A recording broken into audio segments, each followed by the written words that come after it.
C'était un mardi de mars quand les portes dorées de l'ascenseur du Grand Palace Hotel s'ouvrirent pour révéler Kylian Mbappé. Il était exactement 23h17 selon l'horloge en marbre de Carrare qui dominait le lobby. Il était arrivé à Madrid 3 heures plus tôt dans un volume commercial régulier, pas en jet privé comme il le faisait normalement, parce qu'il voulait passer inaperçu. Il portait un T-shirt noir délavé du PSG qu'il avait acheté dans une boutique de rue à Paris, des Nike Air Max blanches avec des signes d'usure et un sac à dos Jansport bleu marine qu'un jeune fan lui avait offert 2 ans auparavant. La réservation était au nom de Miguel Garcia Santos, le nom de son meilleur ami d'enfance à Bondy. Mbappé avait spécifiquement demandé à son assistante, Isabelle, d'utiliser 6 pseudonymes et de payer avec une carte de crédit d'entreprise anonyme.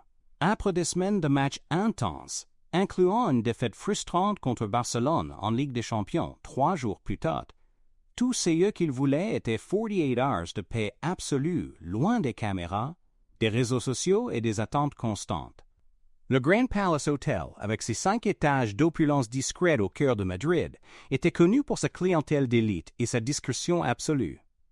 Construit en 1924, il avait hébergé des rois, des présidents et des célébrités internationales. Ses murs d'acajou et ses sols en marbre italien racontaient les histoires d'un siècle d'hospitalité raffinée. À la réception, Carmen Rodriguez Morales terminait sa première semaine en tant que stagiaire. À 22 ans, elle était née et avait grandi à Vallecas, l'un des quartiers les plus pauvres de Madrid. Sa mère, Dolores, nettoyait des bureaux la nuit pour subvenir aux besoins de la famille après que son père soit mort dans un accident de chantier quand Carmen avait 16 ans. Son frère cadet, Diego, 19 ans, étudiait l'ingénierie avec une bourse partielle, et Carmen savait que chaque euro qu'elle gagnait était crucial pour maintenir la famille unie. Le travail au Grand Palace représentait plus qu'un salaire pour Carmen. C'était son entrée dans le monde des affaires. Elle étudiait l'administration des entreprises à l'Universidad Complutense 3 soirs par semaine, de 19H à 22H, après ses services à l'hôtel. Ses notes étaient exemplaires, mais les cours coûtaient 4 200 € par an, une fortune pour sa famille. Carmen ne dormait que 5 heures par nuit, alternant entre travail, études et aide à Diego avec ses devoirs.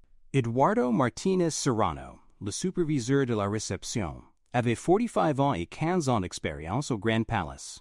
Il avait commencé comme coursier à 30 ans, après avoir perdu son emploi dans une usine textile qui avait fermé pendant la crise économique de 2008. Son ascension au poste de superviseur avait été lente et ardue, chaque promotion conquise à travers des années de travail méticuleux et de dévouement absolu aux règles de l'hôtel. Eduardo avait grandi à Cuatro Caminos, un quartier de classe moyenne inférieure, fils d'un mécanicien et d'une couturière. Ses parents s'étaient sacrifiés pour qu'il termine le lycée, quelque chose qu'il n'avait jamais eu. Quand il avait obtenu l'emploi au Grand Palace, toute sa famille avait célébré. C'était la première fois que quelqu'un de la famille Martinez travaillait dans un endroit élégant. Eduardo protégeait férocement sa position, la voyant comme preuve qu'il avait gravi l'échelle sociale. Malheureusement, cette insécurité sociale s'était transformée en quelque chose de plus sombre au fil des ans. Eduardo avait développé une mentalité de gardien de l'exclusivité de l'hôtel, croyant sincèrement qu'il protégeait les standards de l'établissement. Il avait assisté au changement démographique à Madrid, l'augmentation de l'immigration, et dans son esprit limité, cela représentait une menace au monde soigneusement construit où il se sentait enfin appartenir. Ce soir-là, en particulier, Eduardo était particulièrement tendu. 3 heures plus tard, il avait reçu un appel de son ex-femme, Pilar, l'informant que leur fils de 18 ans, Alejandro, avait décidé d'abandonner ses études de droit pour trouver sa propre voie. La nouvelle avait profondément déstabilisé Eduardo. Tous ses sacrifices, toutes les années à travailler en double service pour payer l'éducation de son fils, semblaient avoir été en vain. Carmen, Eduardo avait murmuré quand il vit Mbappé s'approcher, « Fais attention à celui-ci. Je vois ci genre constamment, des vêtements chers qui prétendent être décontractés, une posture trop confiante. » Il vient probablement essayer de nous intimider ou causer des problèmes quand nous découvrirons qu'il n'a pas de vraie réservation.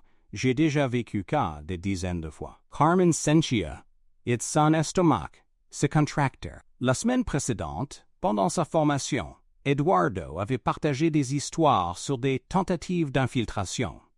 Des gens qui essayaient de bluffer pour entrer dans l'hôtel.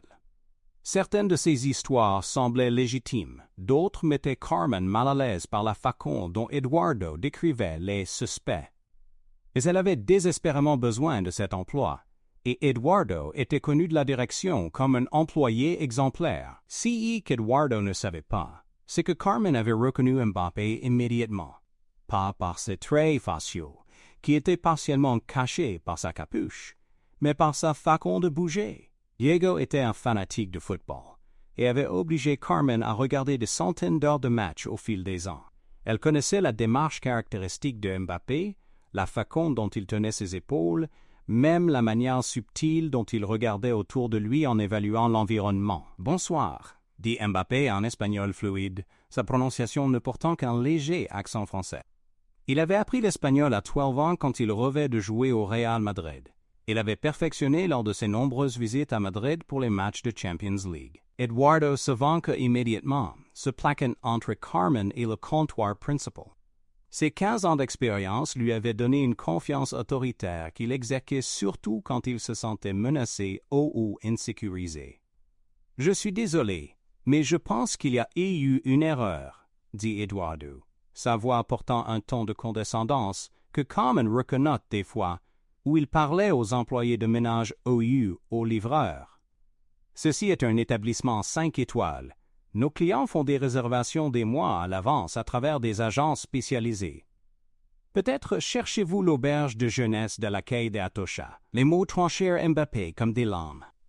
À 25 ans, il avait fait face au racisme depuis l'enfance. D'abord dans les rues de Bondy, puis dans les stades mineurs de France, et même occasionnellement dans les temples du football européen. Chaque incident laissait une marque, une petite cicatrice émotionnelle qui ne guérissait jamais complètement. Mbappé se rappela instantanément d'une situation similaire 2 ans plus tôt à Londres, quand il avait été refusé à l'entrée d'un restaurant élégant malgré une réservation confirmée. Cette fois-là, il avait perdu patience, révélé son identité brusquement et regardé le gérant s'excuser profusément pendant que la situation se transformait en scène embarrassante pour tous les impliqués. Cette fois, quelque chose de différent se produisait. Peut-être était-ce la fatigue émotionnelle de la défaite récente, ou peut-être la façon dont Carmen était clairement mal à l'aise derrière le comptoir. Mais Mbappé ressentit un calme étrange qui descendait sur lui. Au lieu de la colère familière, il expérimentait quelque chose qu'il ne pouvait décrire que comme de la clarté. « La réservation est au nom de Garcia, » dit Mbappé doucement, maintenant en contact visuel direct avec Eduardo. Chambre 1205. Arrivé aujourd'hui, départ jeudi matin. Eduardo hésita. Il y avait quelque chose dans la voix du jeune homme. Un calme absolu, une absence totale de nervosité, qui ne correspondait pas au profil qu'il avait construit dans son esprit. Reluctamment, il se tourna vers l'ordinateur et tapa le nom. À sa surprise et irritation, la réservation était là. Pire encore, c'était une suite premium payée intégralement à l'avance, incluant des services supplémentaires comme spa et room service 24 heures. La valeur totale était de 3,847 € pour 2 nuits. Votre identification, s'il vous plaît, dit Eduardo, sa voix portant maintenant une note de défi. Dans son esprit, cela devait être une sorte d'escroquerie élaborée. Mbappé tendit son passeport français. Eduardo l'ouvrit, et son monde s'effondra. Là était le nom Kylian Mbappé Lotin, né le 20 décembre 1998 à Paris, France. La photo, bien que plus formelle, était incontestablement de la même personne debout devant lui. Pendant un moment, Eduardo resta dans un silence absolu. Son esprit courut à travers une série d'émotions. Choc, incrédulité, terreur et, finalement, une défensive coléreuse. Au lieu d'accepter son erreur, quelque chose de pervers dans sa psyché lui fit doubler la mise. « N'importe qui peut falsifier des documents de nos jours », marmonna Eduardo, sachant qu'il franchissait une ligne.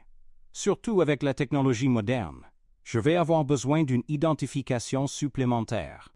Carmen regarda cet échange avec une horreur croissante. Elle pouvait voir la tension dans les épaules de Mbappé, la façon dont ses doigts se contractèrent légèrement. Plus important, elle pouvait voir la lutte interne dans ses yeux, la décision consciente de ne pas faire escalader la situation. « Eduardo » chuchota Carmen urgemment. « Je pense que... » « Carmen, s'il vous plaît, restez en dehors de cas. » Eduardo la coupa brusquement. « J'ai de l'expérience avec ces situations. » Mbappé regarda Carmen et vit quelque chose qui le toucha profondément. Une honte véritable. Pas pour lui, mais pour le comportement de son collègue. C'était une expression qu'il reconnaissait. La même qu'il voyait sur le visage de coéquipier quand un supporter criait des insultes racistes depuis les gradins. « Carmen, dit Mbappé doucement, ignorant Eduardo complètement, quel est votre nom de famille? »« Rodriguez, répondit-elle, sa voix à peine audible. « Carmen Rodriguez, avez-vous des frères et sœurs? » La question la surprit. « Oui, un frère cadet. »« Il étudie? »« L'ingénierie, à l'Universidad Politécnica. »« Vos parents doivent être fiers de vous deux. » Les mots simples firent monter les larmes aux yeux de Carmen. C'était la première fois en mois que quelqu'un reconnaissait les sacrifices de sa famille, la lutte quotidienne qu'elle et Diego affrontaient pour construire une vie meilleure. Eduardo, percevant qu'il perdait le contrôle de la situation, traita la carte clé avec des mouvements brusques et irrités. « Voici, dit-il, jetant pratiquement la carte sur le marbre. Suite 1205. J'espère que vous profiterez de votre séjour. » La pause avant « profiterez » était chargée d'un sarcasme venimeux qui fit Carmen reculer visiblement. Mbappé prit la carte, mais ne bougea pas immédiatement. Au lieu de cela, il regarda Eduardo avec une expression qui n'était pas de la colère, mais quelque chose de beaucoup plus déstabilisant, de la pitié. « Merci pour l'hospitalité, » dit-il calmement. Puis, se tournant vers Carmen, « Si fut un plaisir de vous rencontrer, Carmen Rodriguez. Je suis sûr que vous ferez de grandes choses dans la vie. » Pendant qu'il marchait vers l'ascenseur, Mbappé pouvait sentir les yeux d'Eduardo brûler dans son dos. Mais son esprit était déjà au-delà de cette humiliation momentanée. Une idée se formait, une possibilité qui semblait trop ambitieuse pour être réelle, mais qui devenait plus claire à chaque pas. Dans l'ascenseur, il sortit son téléphone et appela Isabelle à Paris. « Isabelle, il est presque 2 heures du matin là-bas. Qu'avez-vous » vint la voix endormie de son assistante. « Je vais bien. J'ai besoin que tu contactes nos avocats financiers immédiatement. Je veux acheter un hôtel ICI à Madrid. »« Kylian, tu as eu un problème? »« Pas un problème, Isabelle. Une opportunité. Le Grand Palace Hotel où je suis logé. Découvre qui est le propriétaire, quelle est la valeur estimée de la propriété, et marque une réunion pour demain matin. Mais Kylian, acheter un hôtel, c'est un investissement énorme. Tu ne devrais pas y réfléchir davantage. » Mbappé était maintenant dans sa suite, regardant par la fenêtre les lumières de Madrid. « Isabelle, combien de fois m'as-tu vu prendre une décision impulsive concernant l'argent? » Il y eut une pause. En 5 ans de travail avec Mbappé, Isabelle ne l'avait jamais vu faire un mouvement financier précipité. Chaque investissement, chaque achat significatif était soigneusement pensé et recherché. « Jamais, » admit-elle. « Alors fais-moi confiance maintenant. Et Isabelle, j'ai aussi besoin que tu contactes notre fondation. Nous allons étendre notre programme éducationnel. » Cette nuit-là, Mbappé ne put pas dormir. Il resta éveillé jusqu'à 5 heures du matin, faisant des recherches sur les programmes de formation hôtelier, les bourses d'études pour jeunes défavorisés et les statistiques sur le chômage des jeunes à Madrid. Son esprit bouillonnait de possibilités. Le matin suivant, à 7h30, Carmen arriva pour son service pour trouver l'hôtel dans un chaos absolu. Le directeur général, Roberto Vasquez, était pâle et visiblement agité, parlant rapidement avec plusieurs avocats en costume cher qui étaient apparus de nulle part. « Carmen, » Roberto l'appela à part, « j'ai besoin de te dire quelque chose d'incroyable. L'hôtel a été vendu hier soir. »« Comment qu'a vendu ?»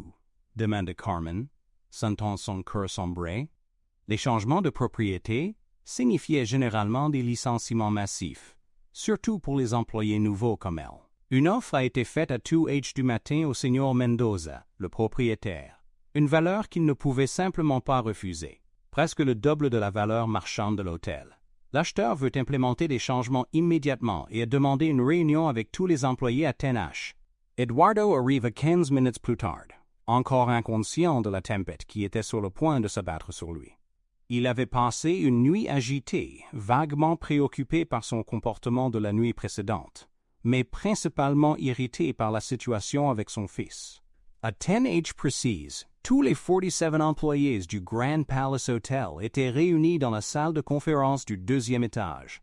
La salle, normalement utilisée pour les banquets d'entreprise, avait été rapidement réorganisée avec des rangées de chaises face à une longue table devant. Carmen était assise au 3e rang, ses mains tremblant légèrement. À côté d'elle, Maria Santos, une femme de chambre de 35 ans qui travaillait à l'hôtel depuis 8 ans, chuchotait nerveusement sur les rumeurs que le nouveau propriétaire était un magnat russe qui prévoyait de transformer l'hôtel en appartement de luxe. Eduardo était au premier rang, sa posture rigide et défensive. En tant que superviseur, il se sentait responsable de représenter la vieille garde de l'hôtel et était préparé à défendre les traditions et standards qu'il avait aidé à maintenir pendant 15 ans. Quand Mbappé entra dans la salle, portant un costume Tom Ford bleu marine parfaitement coupé, le silence fut instantané et absolu. Eduardo devint si pâle que Carmen craignait qu'il puisse s'évanouir. « Bonjour tout le monde », commença Mbappé, sa voix calme, mais portant une autorité naturelle qui remplit immédiatement la salle. « Je suis Kylian Mbappé et à partir de ce matin, je suis le propriétaire du Grand Palace Hotel. » La salle explosa en murmures, soupirs et quelques exclamations étouffées. Carmen sentit ses larmes commencer à se former, pas de peur, mais d'une émotion qu'elle pouvait à peine nommer. « Je sais que beaucoup d'entre vous doivent être inquiets pour vos emplois, » continua Mbappé, levant une main pour faire taire la salle. « Je veux vous assurer immédiatement que personne ne sera licencié. En fait, mon plan est de créer plus d'opportunités d'emploi, pas moins. » Un soupir collectif de soulagement parcourut la salle. « J'ai vécu quelque chose ICI hier soir qui m'a fait réaliser que cet endroit a un potentiel incroyable qui n'est pas réalisé, » dit Mbappé, ses yeux parcourant la salle et s'arrêtant brièvement sur Eduardo, qui semblait avoir rétréci dans sa chaise. « Mais avant de parler de l'avenir, je veux aborder le présent. J'ai rencontré certains d'entre vous hier soir, et une de ces personnes m'a montré qu'il y a des employés ICI avec de grands rêves et un potentiel encore plus grand. » Il se tourna pour regarder directement Carmen. « Carmen Rodriguez, pourriez-vous vous lever ?» Carmen se leva avec des jambes tremblantes, sentant tous les regards de la salle sur elle. Carmen étudie l'administration des entreprises le soir, tout en travaillant ICI pendant la journée. Elle a un frère à l'université et aide à soutenir sa famille depuis qu'elle a perdu son père à 16 ans. Hier soir, quand j'ai demandé ses rêves, elle m'a dit qu'elle voulait ouvrir sa propre entreprise pour aider les jeunes comme elle à avoir de meilleures opportunités. La voix de Mbappé se renfrougna. « Carmen, aimeriez-vous être la première directrice de notre nouveau programme de développement des jeunes ICI au Grand Palace ?» Carmen essaya de parler, mais seul un sanglot sortit. Elle hocha vigoureusement la tête, les larmes coulant librement sur son visage. « Le salaire sera de 3,500 € par mois, incluant des avantages complets et une bourse intégrale pour compléter vos études, » ajouta Mbappé. « Vous recevrez aussi une participation aux bénéfices du programme quand il deviendra autosuffisant. » La salle explosa en applaudissements spontanés. Même les employés qui connaissaient à peine Carmen souriaient et applaudissaient. La valeur que Mbappé avait mentionnée était presque 3 fois si haute qu'elle gagnait comme stagiaire. « Maintenant, » dit Mbappé quand les applaudissements diminuèrent, « laissez-moi expliquer ma vision pour cet endroit. » Il passa les 20 minutes suivantes à décrire un plan qui était ambitieux au-delà de tout ce que quiconque dans la salle avait imaginé. Le Grand Palace Hotel deviendrait un centre de formation pour jeunes de 18 à 25 ans d'origine défavorisée. Le programme offrirait une formation pratique en hôtellerie, tourisme, gastronomie et administration des entreprises, pendant que les participants gagnaient des salaires dignes et complétaient leur éducation formelle. Chaque jeune sera jumelé avec un mentor expérimenté de cet hôtel, expliquait Mbappé. Vous ne maintiendrez pas seulement vos emplois actuels, mais deviendrez des professeurs et guides pour la prochaine génération. Les possibilités étaient impressionnantes. Bourses d'études intégrales pour universités partenaires, programmes d'échange avec hôtels à Paris et Londres, opportunités de stage dans des entreprises d'hospitalité internationales et un fonds de microcrédit pour aider les diplômés à démarrer leurs propres entreprises. Le programme sera complètement gratuit pour les participants, continua Mbappé. IELTS recevront des salaires pendant qu'ils apprennent, des uniformes, des repas et même une assistance au logement si nécessaire. Notre objectif est de diplômer 50 jeunes par an et de les aider à trouver des emplois dignes ou à démarrer leurs propres entreprises. Maria Santos leva timidement la main. Seigneur Mbappé, en tant que mère de 2 adolescents, pourrait ILS postuler au programme dans le futur? Absolument, sourit Mbappé. En fait, les employés actuels et leurs familles auront la priorité dans les candidatures. Je veux que CI soit un endroit où les gens ne travaillent pas seulement, mais construisent des héritages pour leur famille. Finalement, arrive le moment que tous attendaient. Mbappé se tourna vers Eduardo, qui était assis en silence absolu, son visage un masque de honte et de terreur. Eduardo Martinez, dit Mbappé, sa voix ni hostile ni amicale, mais professionnellement neutre. Vous avez 15 ans d'expérience ICI et connaissez cet hôtel mieux que quiconque dans cette salle. Eduardo déglutit difficilement, s'attendant au licenciement humiliant, inevitable. Vous avez un choix, continua Mbappé. Vous pouvez accepter un package de départ généreux, 6 mois de salaire, référence positive, et notre assistance pour trouver une position similaire dans un autre hôtel. Ou vous pouvez rester et faire partie de cette transformation. Eduardo trouva finalement sa voie. Si je reste, quelle serait ma position? Vous recommenceriez comme stagiaire dans le programme de développement personnel que nous créons pour les employés actuels. Vous passeriez par une formation intensive sur la diversité, l'inclusion et le service client moderne. Si vous complétez le programme avec succès, vous seriez promu coordinateur de Mentorat et dans d'autres employés vétérans à s'adapter aux nouveaux standards.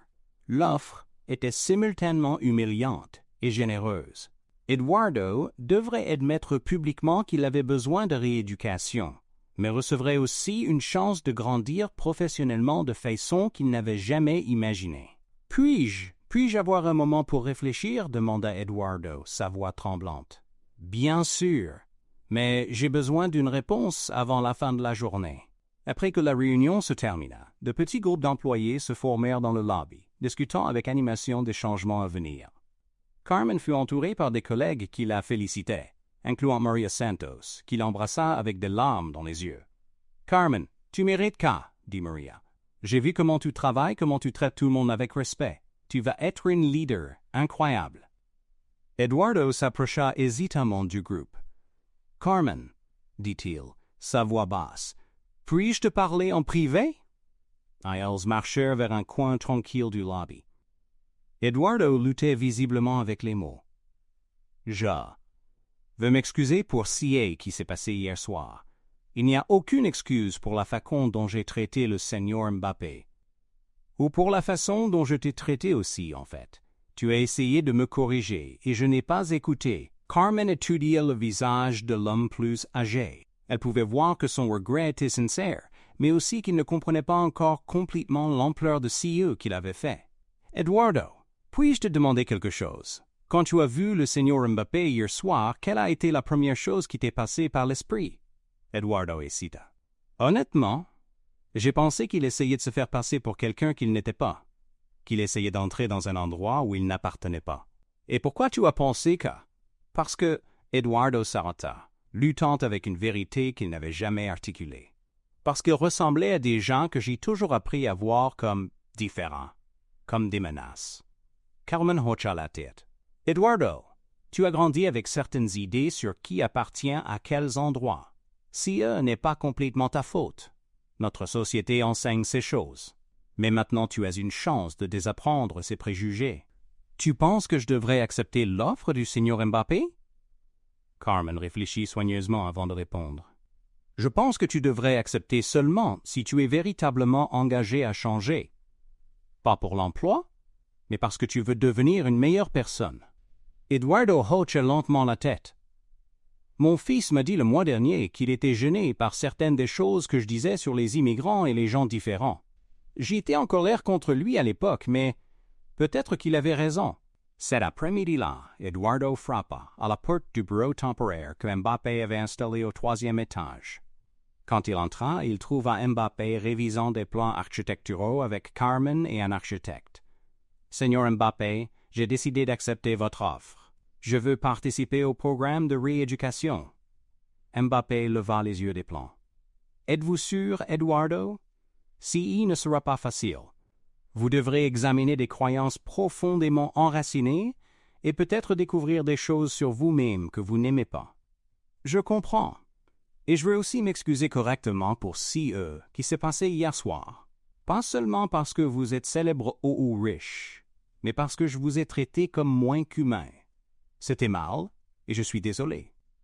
Pour la première fois depuis qu'il l'avait rencontré, Mbappé sourit sincèrement à Eduardo.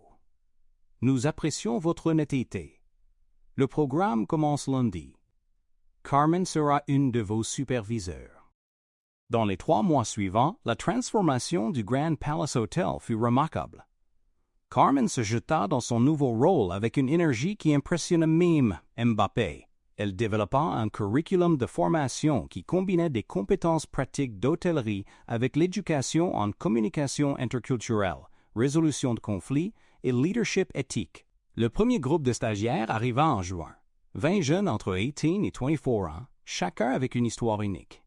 Il y avait Amara al-Rashid, une réfugiée syrienne de 21 ans qui parlait arabe, anglais et apprenait l'espagnol. Sa famille avait fui Alep quand elle avait 16 ans, et elle avait passé les 5 dernières années à travailler dans des usines pour aider à soutenir ses parents et frères cadets. José Luis Hernandez, 20 ans, avait quitté l'école à 16 ans pour travailler dans la construction après que son père fut blessé dans un accident. Il était brillant avec les chiffres, mais n'avait jamais eu l'opportunité de développer ses compétences formellement. Fatima Ben Ali, 22 ans, avait émigré du Maroc avec sa famille à 12 ans. Elle parlait français, arabe et espagnol couramment, mais ses diplômes n'étaient pas reconnus en Espagne, la forçant à travailler dans des emplois sous ses qualifications.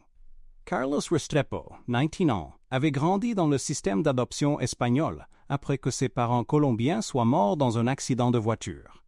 Il avait été expulsé de plusieurs foyers d'accueil et vivait de façon indépendante depuis 17 ans. Marina Popov, 23 ans, avait fui l'Ukraine au début de la guerre. Elle avait été étudiante en tourisme à Kiev, mais avait tout perdu quand le conflit avait commencé. Chaque histoire toucha profondément Carmen, qui voyait des reflets de sa propre lutte dans chaque jeune.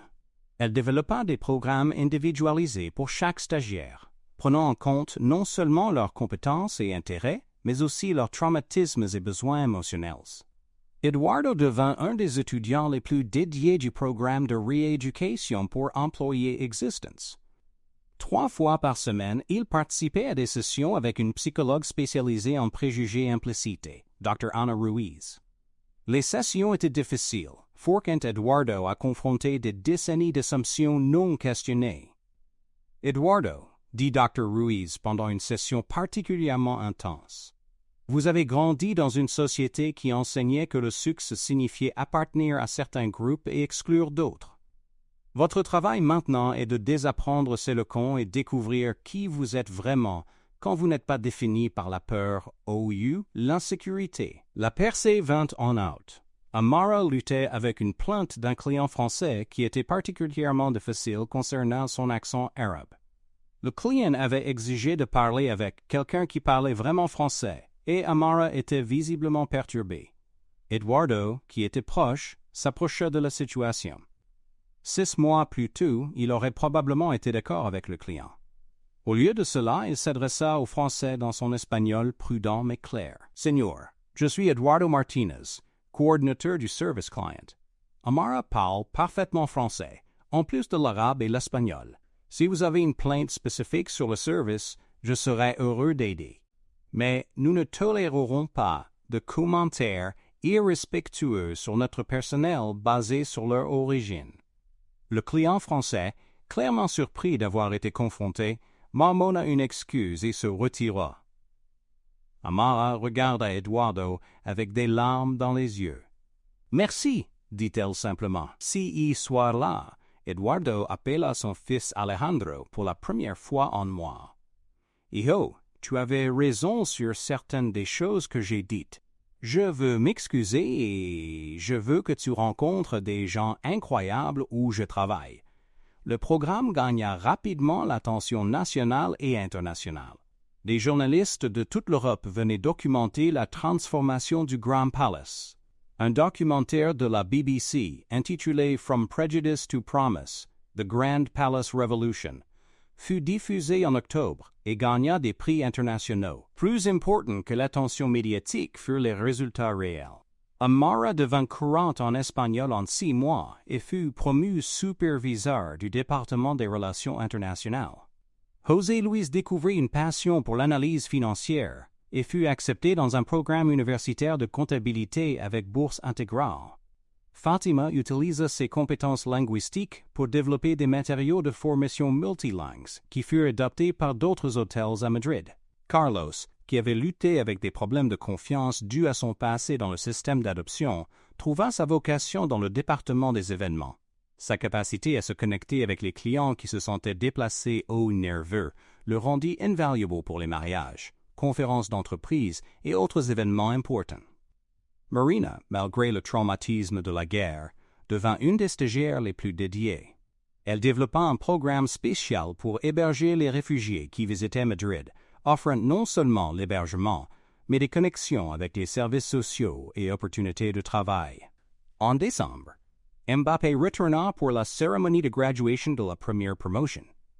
La salle de bal de l'hôtel avait été transformée en auditorium élégant avec les familles des diplômés, employés de l'hôtel, représentants d'autres entreprises hôtelières et même quelques dignitaires de la ville. Carmen, maintenant confiante dans son rôle de leadership, présenta chaque diplômé individuellement, décrivant non seulement leurs accomplissements techniques, mais leur croissance personnelle.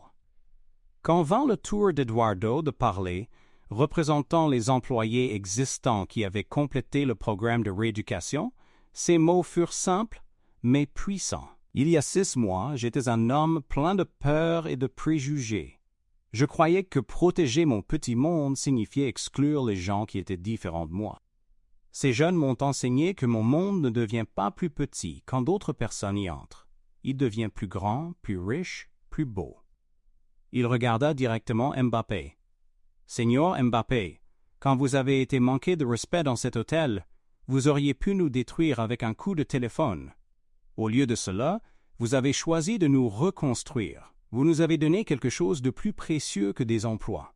Vous nous avez donné la chance de devenir de meilleures personnes. » Quand Mbappé se leva pour parler, il portait un dossier plein d'offres d'emploi d'hôtels de luxe à travers l'Europe, de propositions de franchise d'autres investisseurs et d'invitations à répliquer le programme à Paris, Londres et New York. Quand je suis entré dans cet hôtel pour la première fois il y a 9 mois, commenta-t-il, j'étais fatigué, frustré et voulais juste du temps de paix. Au lieu de cela, j'ai trouvé quelque chose de beaucoup plus précieux. J'ai trouvé un but. Il s'arrêta pour regarder autour de la salle, ses yeux s'arrêtant sur chaque diplômé, chaque employé, chaque famille présente. Ces 20 personnes ont prouvé quelque chose que j'ai toujours sous-connu, mais n'avais jamais vu démontrer si clairement, que quand vous donnez aux gens de vraies opportunités, un soutien véritable et la chance de grandir, ILS ne rencontre pas seulement vos attentes, ILS les dépasse complètement. Mbappé annonça alors que le programme serait étendu pour diplômer 100 jeunes par an à partir de 2025. Il révéla aussi l'établissement de la Fondation Grand Palace, qui offrirait des bourses d'études et microcrédits pour d'anciens diplômés qui voudraient ouvrir leurs propres entreprises. Mais la vraie mesure de notre succès, continua Mbappé, ne sera pas combien d'hôtels imitent notre programme, ou combien de prix nous gagnerons, ou même combien de jeunes nous aideront directement. Il sera si nous pouvons créer un changement culturel où nous traitons tous les êtres humains avec la dignité qu'ils méritent, indépendamment de leur origine, appearance ou circumstances. Après la cérémonie, Mbappé trouva Eduardo aidant à nettoyer la salle de bal aux côtés de Mara et Carlos. Les trois riaient de quelque chose que Carlos avait dit. et la scène le frappa profondément. 6 mois plus tard, il était impossible d'imaginer Eduardo conversant confortablement avec une réfugiée syrienne et un jeune Colombien adopté. Maintenant, ILS semblait être de vrais amis. Eduardo appela Mbappé. « Comment vit votre fils ?» Le visage d'Eduardo s'illumina. Alejandro a décidé de retourner aux études. Pas le droit, comme je voulais, mais le travail social. Il a dit qu'il voulait aider des familles comme celle qu'il a rencontrées ICE à l'hôtel. Et vous savez quoi? Je suis fier qu'il suive sa propre passion. Si, ce soir-là, après que tous soient partis, Mbappé, Carmen et Eduardo étaient dans le lobby silencieux de l'hôtel. Les lumières douces mettaient en valeur les photographies des diplômés qui décoraient maintenant les murs, de jeunes visages souriants de toutes origines, chacun représentant une vie transformée et un avenir plus brillant.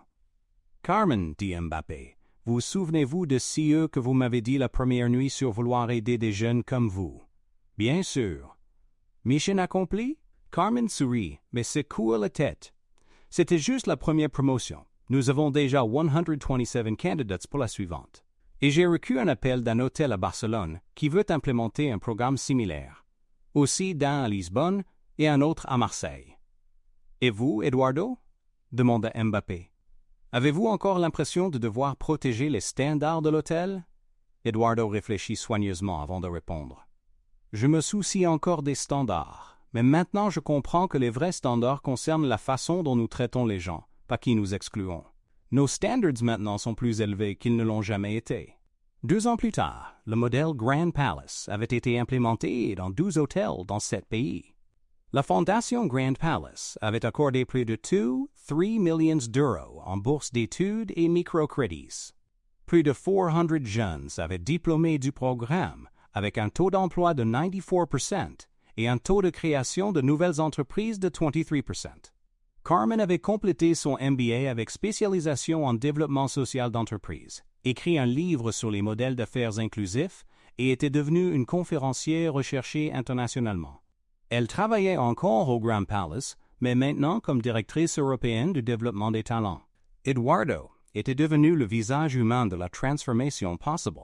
Il parlait régulièrement dans des conférences sur l'hôtellerie et la diversité, commençant toujours ses présentations avec la même phrase « Mon nom est Eduardo Martinez, et j'étais raciste ». Son honnêteté brutale sur son passé et sa transformation en firent un des orateurs les plus efficaces sur le changement personnel et organisationnel en Europe. Son fils Alejandro travaillait maintenant pour la Fondation Grand Palace, aidant à connecter le programme avec les services sociaux municipaux. Amara était devenue citoyenne espagnole et poursuivait un master en gestion internationale du tourisme. José Luis avait ouvert une consultance financière spécialisée dans l'aide aux petites entreprises d'immigrants. Fatima avait fondé une entreprise de traduction qui employait des réfugiés multilingues. Carlos avait commencé un programme pour soutenir les jeunes qui quittaient le système d'adoption. Marina était retournée en Ukraine après la fin de la guerre, mais avait emporté avec elle la connaissance pour ouvrir un centre de formation hôtelière à Kiev. Mais peut-être l'impact le plus profond fut sur les familles. La mère de Carmen, Dolores, put finalement quitter son travail de nettoyage nocturne quand Carmen commença à gagner assez pour soutenir la famille. Diego se diplôma en ingénierie et travaillait maintenant pour une compagnie d'énergie renouvelable. « Ma sœur m'a enseigné qu'aider les autres ne te rend pas plus pauvre, dit-il pendant son discours de graduation, car te rend plus riche dans toutes les façons qui comptent. » La femme d'Eduardo, Pilar, avec qui il s'était réconcilié après des mois de thérapie de couple, dit à une journaliste « J'ai épousé un homme qui avait peur du monde. Maintenant je suis marié à un homme qui veut améliorer le monde. » Par un après-midi de jeudi de septembre, 3 ans après cette première nuit humiliante, Mbappé était assis dans le même lobby où tout avait commencé. Mais maintenant l'espace avait été complètement réimaginé. Les murs affichaient des photographies et art des diplômés du programme. Une petite bibliothèque avait été installée dans un coin où employés et stagiaires pouvaient étudier pendant les pauses. Le son de multiples langues parlées couramment créait une symphonie de diversité qui aurait été impossible à imaginer auparavant. Une jeune stagiaire s'approcha de lui.